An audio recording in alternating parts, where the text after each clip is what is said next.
ద్వారకా, తిరుమల 2 విగ్రహాలు ఒక విమాన శిఖరం కింద ఉండడం ఈ గుడి యొక్క ప్రత్యేకత. అలా ఎందుకున్నాయి? మనం ఏ విగ్రహాన్ని దర్శనం చేసుకోవాలి అనేది ఈ వీడియోలో చూసేద్దాం. ముందుగా కనిపిస్తున్న ఈ చిన్న విగ్రహం ఏదైతే ఉందో ఇది మనకి స్వయంభూ.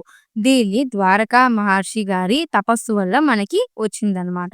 ద్వారకా మహర్షి తపస్సు చేస్తున్నప్పుడు విష్ణుమూర్తి ఆయన కలలో కనిపించి, నేను ఇలా ఈ చీమల పుట్టలో ఉన్నాను. నువ్వు నన్ను తీసి దర్శనం చేసుకోవచ్చు అని ఆయన చెప్తారు. చెప్పినప్పుడు ద్వారకా మహర్షి ఈ చీమల పుట్ట ఏదైతే ఉందో దాన్ని జాగ్రత్తగా తొలగించగా అక్కడ మనకి ఈ విగ్రహం అనేది ఉంటుంది. సో, ఆ విగ్రహం ఉన్న ప్లేసే ప్రస్తుతం పూజించబడుతున్న ద్వారకా తిరుమల అన్నమాట. ఈ విగ్రహం అనేది స్వయంభూ. వెనక ఉన్న పెద్ద విగ్రహం ఏదంటే దేవుడికి పాద పూజ అనేది చాలా ముఖ్యం కాబట్టి శ్రీ రామానుజాచార్యులు గారు తిరుపతి నుంచి ఒక విగ్రహాన్ని ఇక్కడ ద్వారకా తిరుమలలో ప్రతిష్ఠించడం అయితే జరిగింది. అందుకే మనకి ఈ ద్వారకా తిరుమలలో 2 విగ్రహాలు ఒక విమాన గోపురం కింద దర్శనాన్ని ఇస్తుంది. పెద్ద విగ్రహం ఏదైతే ఉందో అది మనకి అర్ధకి, కామకి, ధర్మకి ప్రతిష్ఠిత అయితే చిన్న విగ్రహం ఏదైతే ఉందో అది మనని మోక్షాన్ని ప్రసాదిస్తుందన్నమాట. ఈసారి మీరు ద్వారకా తిరుమల వెళ్ళినప్పుడు 2 విగ్రహాలని మనస్ఫూర్తిగా దర్శించుకోండి.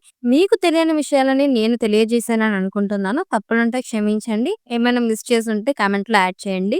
అలాగే రామానుజన్ గారి మృతదేహాన్ని మనం ఇప్పటికీ దర్శనం చేసుకోవచ్చు. అది ఎక్కడ, ఏంటి అని తెలుసుకోవాలనుకుంటే కామెంట్ చేయండి.